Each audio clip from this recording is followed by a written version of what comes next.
بسمل by مہرنسا شامیر۔ رات کتنے پہر بیتی کتنے باقی رہی کچھ پتہ نہیں تھا۔ مہمان جا چکے تو گوادر سونا سونا ہو گیا۔ کالی سیاہ رات میں چند ستارے اپنے کندھوں پہ سارا بوجھ لادے روشنی کا ٹھیکہ لیے ہوئے تھے۔ چاند آج شرمایا شرمایا سا تھا، بادلوں کی اوٹ میں کسی نو بیاہتا دلہن کی طرح۔ گھر کے پچھلے صحن میں اس وقت خاموشی تھی۔ کسی پڑوسی گھر سے ذرا ذرا سی روشنی صحن میں دو زانوں بیٹھی زینیا کے چہرے پہ پڑ رہی تھی۔ اس کے سامنے وہی سیاہ کتا ایک بار پھر بیٹھا تھا۔ چھوٹے چھوٹے روٹی کے ٹکڑے کتے کے آگے پڑے تھے، لیکن وہ کھا نہیں رہا تھا۔ اداس آنکھوں سے زینیا کو بیٹھا دیکھ رہا تھا۔ زینیا نے ابھی ابھی وہی گلابی جوڑا پہن رکھا تھا، بس ہاتھ کی انگلی میں ایک پیلی انگوٹھی کا اضافہ تھا۔ کبھی وہ اس انگوٹھی کو دیکھتی تھی اور کبھی اپنے سامنے بیٹھے سیاہ کتے کو۔ ایک شخص تھا جس نے بس اپنا نام دیا تھا، کوئی زرد سونا نہیں، کوئی چمکدار ہیرا نہیں، وہ شخص دل کا قرار تھا۔ اور ایک یہ شخص تھا جس نے سرخ چادر دی، سونا دیا، 4 لوگوں کے درمیان نام دیا، لیکن یہی وہ شخص تھا جس کے ساتھ بے چینی ہوتی تھی۔ یہاں سے میلوں دور اسلام آباد میں واقع کمبیر محل کے لان میں ایک سبز آنکھوں والا مرد کرسی پہ بیٹھا تھا۔ اس کے ہاتھ میں چائے کا بھاپ اڑاتا مگ تھا، اسی ہاتھ کی کلائی میں ایک برانڈڈ گھڑی۔ نظریں کسی غیر مرئی نقطے پہ جمی تھیں۔ دفعتاً اس کی نظر میز پہ رکھے اپنے موبائل پہ پڑی۔ بحری جہاز والا سفر ایک جھماکے سے آنکھوں کے سامنے آیا۔ وہ چٹانوں جیسی سخت لڑکی یاد آئی، اس کے لفظ، اس کی باتیں یاد آئیں۔ یقیناً وہ ایسے لوگوں میں سے تھی جنہیں آپ فوراً اپنے دماغ سے نہیں نکال سکتے۔ وہ دل پہ اپنا اثر چھوڑ جاتی تھی۔ مہدی چند لمحے یوں ہی بیٹھا رہا اور پھر موبائل اٹھا لیا۔ نہ جانے کیوں کس خیال کے تحت اس کی انگلیاں عجیب لڑکی کا نمبر ڈائل کر رہی تھیں۔ یہ ایک غیر مہذب حرکت تھی، لیکن وہ جاننا چاہتا تھا اس لڑکی کی اکیڈمی کے بارے میں کیا طے ہوا۔ بیل جا رہی تھی، لیکن پہلی گھنٹی بھی ابھی پوری نہیں بجی ہوگی جب مہدی نے کال کاٹ دی۔ اسے یاد آیا کہ اس وقت ایک چھوٹے علاقے کی لڑکی کو کال کرنا کس قدر غیر مہذب حرکت ہو سکتی ہے، اب کہ اس کی انگلیاں کوئی پیغام ٹائپ کر رہی تھیں۔ یہاں سے دور، کئی میل دور، زینیا حاکم کا موبائل کسی پیغام کی نوید کے ساتھ تھر تھر آیا۔ وہ جو کتے کے سامنے 2 زانوں بیٹھی تھی، ایک گہری سانس لیتے ہوئے اٹھ کھڑی ہوئی، پاس رکھی چارپائی سے اپنے موبائل اٹھا کر پیغام کھولا۔ کیا تمہاری افروزہ سے بات ہو گئی؟ مہدی۔ انگریزی میں لکھا پیغام زینیا نے مشینی انداز میں واپس لکھ کر بھیجا۔ ہو گئی۔ کیا کہا انہوں نے؟ فوراً پوچھا گیا۔ کوئی زینیا کو نہ نہیں کرتا، میرا نام ایک اور کامیابی۔ مہدی کے چہرے پہ مسکراہٹ پھیلی۔ وہ تیز تیز ٹائپ کر رہا تھا۔ کیوں؟ کوئی تمہیں نہ کیوں نہیں کہہ سکتا؟ کیا تم کسی اور سیارے سے آئی ہو؟ پیغام آیا، اسکرین روشن ہوئی، لیکن مسکراہٹ، اس کا بھلا یہاں کیا کام تھا؟ میں اسی سیارے کا سب سے ریئر اور قیمتی اثاثہ ہوں۔ اتنا غرور کس بات کا؟ مہدی نے ایک بار پھر لکھا۔ مجھے لگتا ہے آپ خود شناسی ٹائپ کرنا چاہتے تھے۔ اٹس اوکے، میں سمجھ گئی، شکریہ۔ کھڑے کھڑے یوں ہی جواب دیتی وہ روبوٹ لگ رہی تھی۔ دوسری جانب مہدی زور سے ہنستا چلا گیا۔ میں سوچ رہا تھا اس وقت کال نہ کروں، برا لگتا ہے، لیکن تم سے بات کر کے اچھا لگا۔ آئندہ نہیں لگے گا، کیونکہ میں آپ کو بلاک کر رہی ہوں۔ اپنے نازک دماغ پہ زور دینے کی ضرورت نہیں۔ اور اگلے ہی لمحے اس روبوٹ نما لڑکی نے بلاک کا بٹن دبا دیا تھا۔ مہدی نے اپنے موبائل کو ڈھیر ساری بے یقینی سے دیکھا۔ یعنی اس لڑکی نے اسے بلاک کر دیا؟ مہدی کمبیر کو بلاک کر دیا؟ کیا اس سے ایسا کرنا چاہیے تھا؟ دوسری جانب اس نے موبائل ایک بار پھر چارپائی پہ اچھال دیا اور واپس اس سیاہ کتے کے سامنے آ کر بیٹھ گئی۔ اس کے سامنے رکھی بڑی سی روٹی اٹھائی اور سست روی سے اس کے چھوٹے چھوٹے ٹکڑے اس کے آگے ڈالنے لگی۔ کتے نے کھایا؟ اب بھی نہیں۔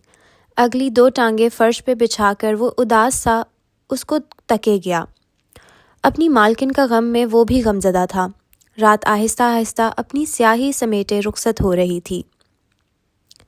قیسم کا غیر معمولی شور آج تھم سا گیا تھا۔ صبح کی پیلی زرد روشنی نے عمارت کو جھلسا رکھا تھا۔ کیس اپنے آفس میں ڈھیر سارے کاغذات جمع کیے بیٹھا تھا۔ دفعتاً دروازہ بجا۔ کیس نے ابھی اجازت نہیں دی تھی کہ کوئی دھاڑ سے دروازہ کھول کر اندر آیا۔ وہ واصف منیر تھا۔ تیش سے اس کے کان سرخ پڑ رہے تھے، آنکھیں خون برسا رہی تھیں۔ وہ ملگجے سے لباس میں تھا، اس کا چہرہ غیظ و غضب کا مارا تھا۔ کیس کو اپنے سامنے سکون سے بیٹھا دیکھ اس کا پارا مزید ہائی ہونے لگا۔ تمہاری جرت کیسے ہوئی کیس کمبیر؟ مارے تیش کے اس کی آواز لڑکھڑا رہی تھی۔ تمہیں کیا لگا تھا تم میرے ڈیزائنز لے لو گے اور مجھے پتہ بھی نہیں چلے گا؟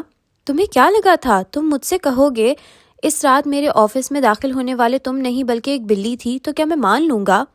حالانکہ میں سچ کہہ رہا تھا، وہ ایک بلی ہی تھی، کیس سکون سے بولا۔ کیا تمہیں یقین نہیں آیا؟ یقیناً تمہیں چند راتیں پیچھے لے کر جانا ہوگا۔ واصف منیر کے آفس میں کھڑے کیس نے اس رات اپنی پنڈلی سے بندھی پستول برآمد کی تھی۔ جوں ہی وہ سیدھا ہوا، اس کے سامنے کوئی تھا، وہی جس نے ڈبے گرائے تھے، وہی جس نے مجسمے توڑے تھے، وہی جو رات کی تاریکی میں دروازہ دھکیل کر اندر داخل ہوا تھا۔ کون تھا وہ بھلا؟ ایک بلی، ایک ماں بلی، جس کے منہ میں اپنا بچہ تھا، چھوٹا سا سفید رنگ اور سیاہ پٹیوں والا بچہ۔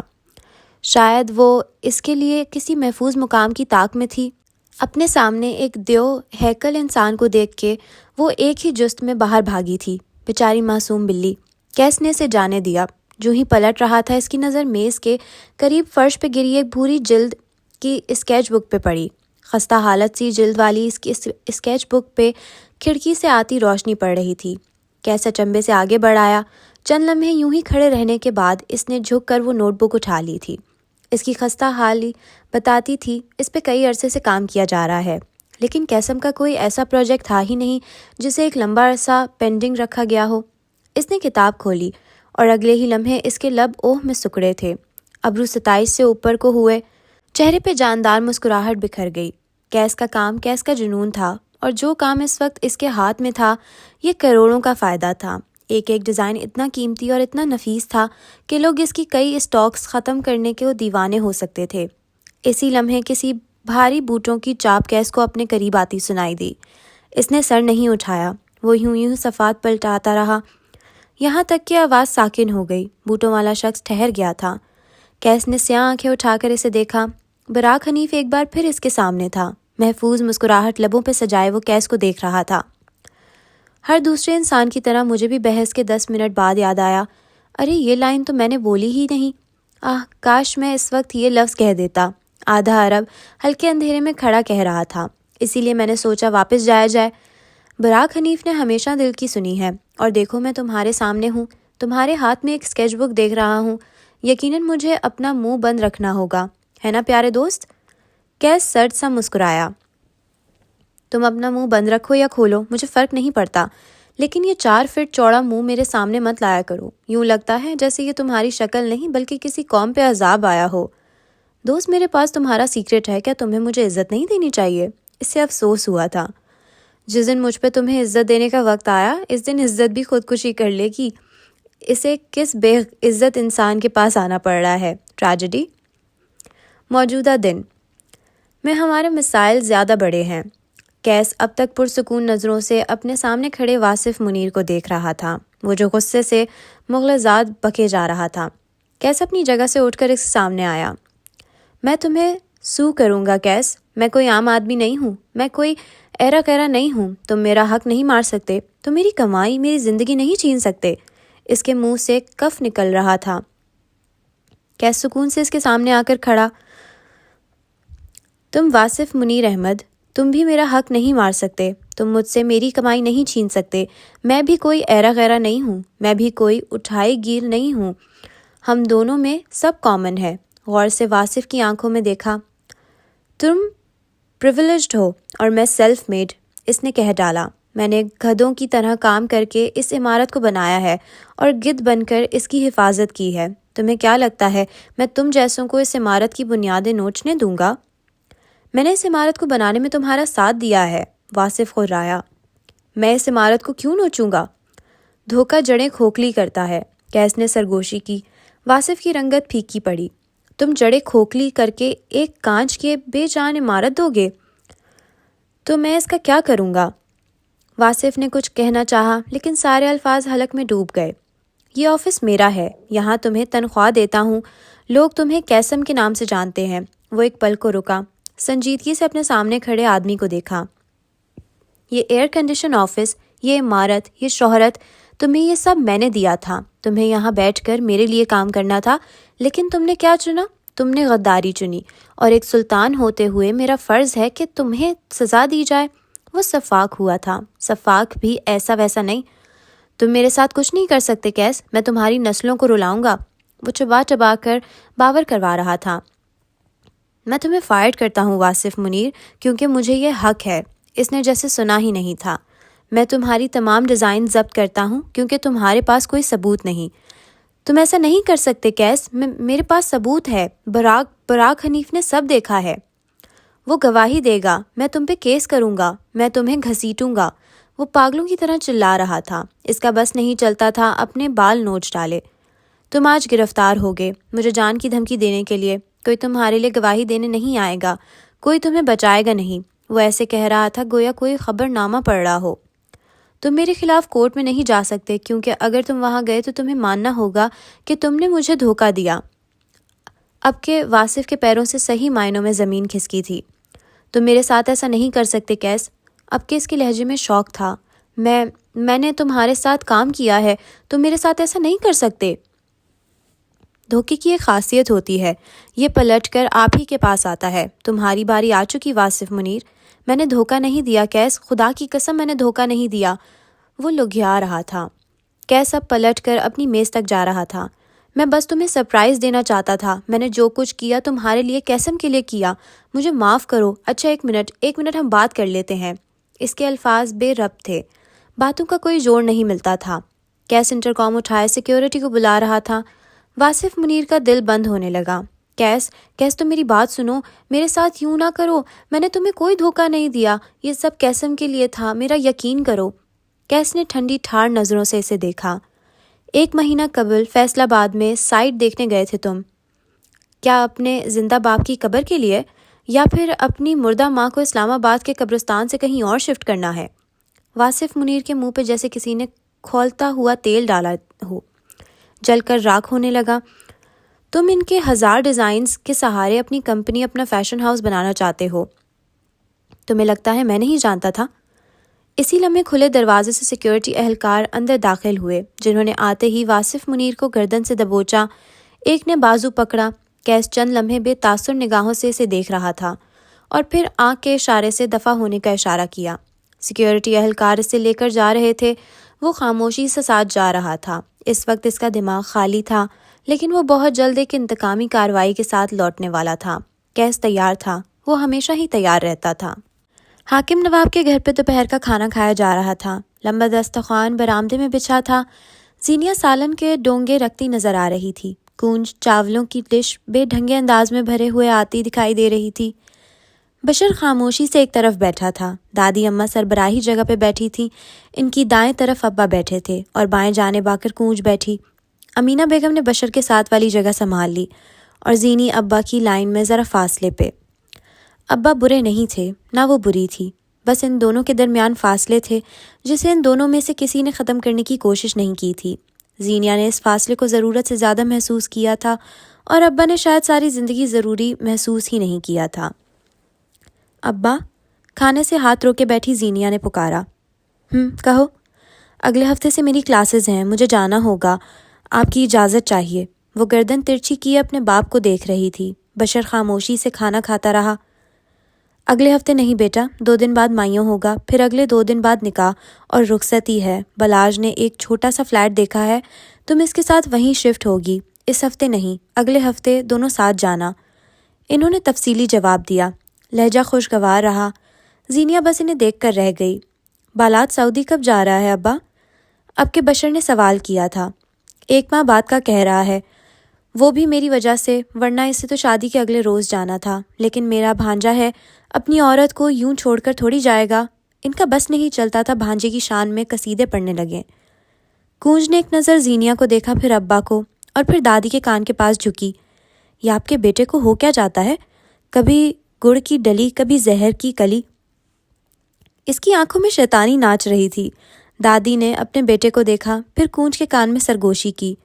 جب بھی یہ آدمی تم لوگوں سے غصے میں بات کرے نا، تو یہ سوچا کرو کہ اس کے سر پہ بھاری پتھر گرا ہے، بیچارہ پاگل ہو گیا ہے۔ ابھی وہ دادی کی بات پہ مسکرا بھی نہ سکی تھی جب ابا کی بات پہ ٹھٹک گئی۔ یہ کھاؤ کونج، کتنی کمزور ہو گئی ہو بچہ۔ انہوں نے محبت سے اپنے ہاتھوں سے بکرے کا سالن اس کی پلیٹ میں ڈالا۔ کونج نے تاثرات سپاٹ ہوتے گئے۔ اور اسے ابا کی ان محبتوں کی ضرورت تھی نہ عادت۔ ابا اور کونچ تکون کے سرے تھے، ایک سرے پہ کونچ تھی، ایک پہ ابا، آخری سرے پہ کون ہونا چاہیے، وہی جو انہیں جوڑ سکے۔ بیٹا تمہاری پڑھائی کیسی جا رہی ہے؟ اور تم نے مجھ سے پیسے مانگنا ہی چھوڑ دیا ہے۔ کل تمہاری اماں کو 10,000 دیے تھے تمہارے لیے شاپنگ کرنا۔ وہ کس محبت سے کہہ رہے تھے؟ زینیا بس انہیں دیکھتی رہی، سنتی رہی، لیکن کونچ سے سنا نہیں گیا۔ وہ ابا کی محبوب اولاد تھی، لیکن اسے ابا سے محبت نہیں تھی۔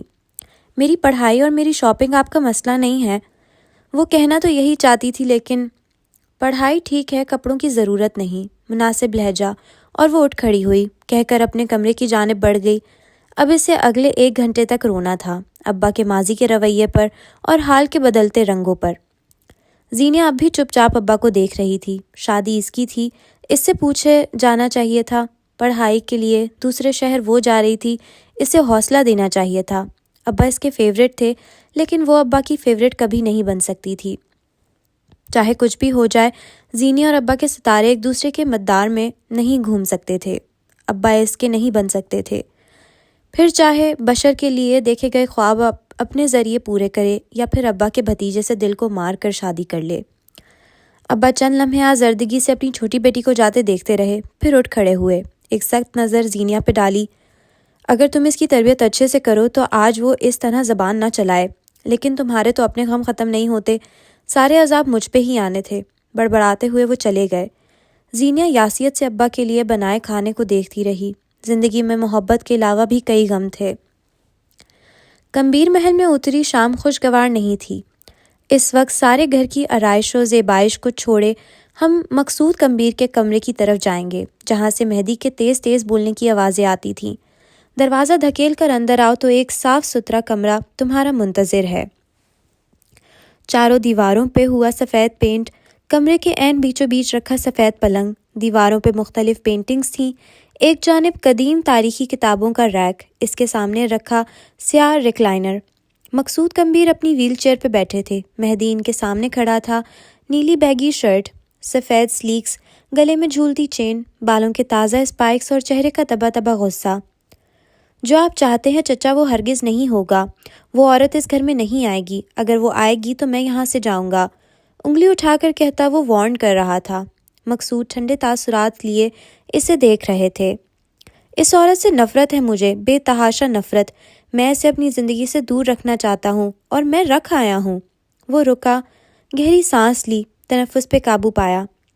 چچا میری بات سمجھیں، میں اسے اب قبول نہیں کر سکتا، مجھے اس سے دوری چاہیے۔ ہاں اس کے نام کے ساتھ میرا نام آتا ہے، لیکن چہرے پہ ہاتھ پھیرا، خود کو کمپوز کیا۔ مجھے وقت لگے گا، تھوڑا اور وقت، میں نے اسے ڈس اون نہیں کیا، نہ کر سکتا ہوں، یہ میرے بس کی بات نہیں، مجھے وقت لگے گا، اور تب تک آپ مجھے تنگ نہیں کریں گے۔ اس نے آخری بات ذرا سختی سے کہی۔ چند لمحے اس برف نما انسان کے تاثرات دیکھتا رہا، اور پھر باہر نکل گیا۔ وہ باہر نکلا تو ایک اور شخص اندر آیا، نیلا سوٹ پہنے، کوٹ بازو پہ ڈالے، گھنگریالے بال ماتھے پہ بکھرے تھے۔ وہ اپنے چمکدار بوٹ کمرے کے سفید فرش پہ دھرتا اندر آ رہا تھا۔ اس کی آنکھوں میں استضاء تھا۔ کیا ہوا چچا؟ حکومت کا موقع ہاتھ سے چھن گیا؟ ایک بار پھر آپ کا لوگوں پہ حکمرانی کا خواب ادھورا رہ گیا؟ مقصود کمبیر اور کیس کا تعلق یہی تھا، طعنے طنز، بدگمانی، نصیحت۔ وہ اپنے دور کے مایہ ناز بزنس مین رہے تھے، ان کے مشورے، ان کی اسٹریٹجی آج بھی کسی میوزیم کے خانے میں رکھے جائیں۔ کیس کی بات پہ انہوں نے کچھ نہیں کہا۔ وہ چھوٹے چھوٹے قدم لیتا ہوا آیا اور نیلے ریکلائنر پر آ کے بیٹھا، ٹانگ پہ ٹانگ چڑھا لی۔ جانتے ہو کیس، چیتا شیر سے تیز دوڑتا ہے، لومڑی شیر سے زیادہ چلاک ہوتی ہے، زرافے کا قد شیر سے زیادہ اونچا ہوتا ہے، ہاتھی کی جسامت شیر سے دگنی ہوتی ہے، لیکن پھر بھی شیر جنگل کا بادشاہ ہوتا ہے۔ جانتے ہو کیوں؟ نگاہیں اٹھا کر کیس کو دیکھا، وہ چپ تھا۔ مقصود کو اس کے بولنے کی ضرورت بھی نہیں تھی۔ شیر بادشاہ ہوتا ہے کیونکہ شیر کو خود کے بادشاہ ہونے پہ یقین ہوتا ہے۔ شیر حکمران ہوتا ہے کیونکہ اس سے معلوم ہے وہی حکمران ہے۔ کیس مرعوب نہیں ہوا، وہ اپنے چچا کی غیر معمولی باتوں کا عادی تھا۔ مقصود کہتے رہے، باقی سارے جانور سیلف ڈاؤٹ کا شکار ہیں، انہوں نے کبھی خود کو کھو جا ہی نہیں۔ مجھے لوگوں کو بلا بلا کر ان پہ حکمرانی کرنے کی ضرورت نہیں ہے، مجھے حکمرانی کا جنون لالچ نہیں ہے. میں انگلی سے سینے پہ دستک دی. حکومت کرنے کے لیے پیدا ہوا ہوں. کیس نے ریکلائنر سے ٹیک لگا لی اور اپنے دونوں ہاتھ اوپر کر کے بے آواز تالی بجائی، گویا اپنے چچا کو سراہا ہو. خیر مجھے بتاؤ تم یہاں کیوں آئے ہو؟ کیا آج اپنے دوسرے باپ سے فرصت ملی ہے؟ ان کا اشارہ بختیار کی جانب تھا. کیس مسکرایا. میں آپ کو یہ بتانے آیا ہوں کہ اب آپ میرے خاندان کے معاملات میں دخل دینا چھوڑ دیں. آپ انیسہ کو زور زبردستی سے نہیں منوا سکتے. آپ مہدی کو اس عورت سے تعلق رکھنے یا نہ رکھنے پہ مجبور نہیں کر سکتے. آپ اب حکومت نہیں کر سکتے. اس نے آخری لفظوں پہ زور دیا. مقصود برف تاثرات سجائے بیٹھے رہے. وہ کیس کے چہرے پہ کچھ کھوج رہے تھے. میرا خاندان میرا مسئلہ ہے، میرا کاروبار میرا مسئلہ ہے. آپ چچا، آپ لاؤنج لیزرڈ بن چکے ہیں. انگلی اٹھا کر ان کی ذات کو نشانہ بنایا. لیکن وہ کوئی ہمدردیوں کے مارے معذور نہیں تھے جو رو پڑتے یا جن کا دل ٹوٹ جاتا. کمر سیدھی کیے گردن تانے بیٹھے رہے. قبولیت کا وقت آ چکا ہے چچا. قبول کریں کہ اب آپ سلطان میں ہوں. بات صرف یہ نہیں ہے کیس گمبھیر، مدعے پہ آؤ. تم یہاں مجھے نیچا دکھانے آئے ہو، وہ کرو جو کرنے آئے ہو. مرد بنو مرد، عورتوں کی طرح تمہید باندھنا چھوڑ دو. کیس گردن جھکا کر مسکرایا. کبھی کبھی شک ہوتا ہے لوگوں کو، ان کو لگتا ہے آپ میرے چچا نہیں ہیں، لیکن اگر آپ کی ایسی مکرو باتیں سن لی تو یقین آ جائے گا نہیں؟ اس نے رائے مانگی. مقصود نے سر نفی میں ہلایا. میں جتنا مرضی مکرو ہو جاؤں لیکن بختیار کے لیول تک نہیں جا سکوں گا. اس کے جیسی خباثت میرے اندر ڈھونڈنے نہیں ملے گی. اب کے کیس کی مسکراہٹ سمٹی. اس کی آنکھوں میں سختی درائی. مقصود کا مقصد پورا ہو چکا تھا. وہ اس سے یہاں آنے کا مقصد معلوم کروا ہی لیں گے. میں یہاں اس لیے آیا ہوں تاکہ آپ کو بتا سکوں کہ اب آپ کسی کام کے نہیں ہیں. کیس کو اپنے فیصلے خود کرنے آتے ہیں. آج میں اپنا فیصلہ کر کے آیا ہوں. مجھے میرا کاروبار سنبھالنا آ گیا ہے. وہ چھوٹے چھوٹے قدم لیتا ان کے قریب آ رہا تھا. آپ گھر بیٹھیں، کھانا کھائیں، دوا لیں، عبادت کریں اور سو جائیں. حکمرانی کا جنون اب چھوڑ دیں. وہ دھیرے سے ان کے پاس پنجوں کے بل آ کر بیٹھا. آپ اب کچھ نہیں کر سکتے، اس نے جتایا. مقصود تپے زدہ مسکرائے. میں اپنے وقت کا عظیم بزنس مین ہوں کیس. میں حکمران ہوں، میں عظیم ہوں. اس کی آنکھوں میں جھانکا اور ایک ایک لفظ توڑ توڑ کر ادا کیا. میں آج بھی سب کر سکتا ہوں. کیس نے سکون سے انہیں دیکھا. چند لمحے وہ بس انہیں دیکھتا رہا. پھر یکدم اس کی آنکھوں میں صفاقی اتری. ابلیس نے گویا اس پہ سایہ کیا تھا. وہ اسی لمحے اپنے پیروں پہ اٹھ کھڑا ہوا. سب کر سکتے ہیں واقعی؟ سرد سی سرگوشی حقارت. وہ اپنی ٹانگوں پہ کھڑے ہونا کا زوم جتا رہا تھا. مقصود کمبیر کا چہرے مارے اہانت اور بے بسی کے سرخ پڑنے لگا. کیس؟ وہ خون چھلکاتی آنکھوں سے غرائے تھے. ان کی آواز لرز رہی تھی. سارا بدن کانپ رہا تھا مارے غیظ کہ ان کے الفاظ تک نہ نکل سکے. کیس یوں ہی کھڑا رہا، آنکھوں میں استضاء لیے، تاثرات میں حقارت لیے. مرد جب معذور ہو جائے تو اپنے خاندان کے لیے مرحوم ہو جاتا ہے. وہ سور پھونک رہا تھا. میں نے چچا، انگلی سے سینے پر دستک دی. میں نے ایک لاش کو اپنے محل میں رکھا ہے. میں نے اس لاش کو اچھا پہنایا، اچھا کھلایا.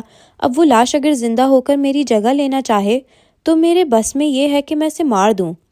وہ آگے آیا، ان کی کرسی پہ ایک ہاتھ رکھے ان کی جانب جھکا. مقصود گہری سانسیں لے رہے تھے. سرخ چہرہ، اہانت، بے بسی.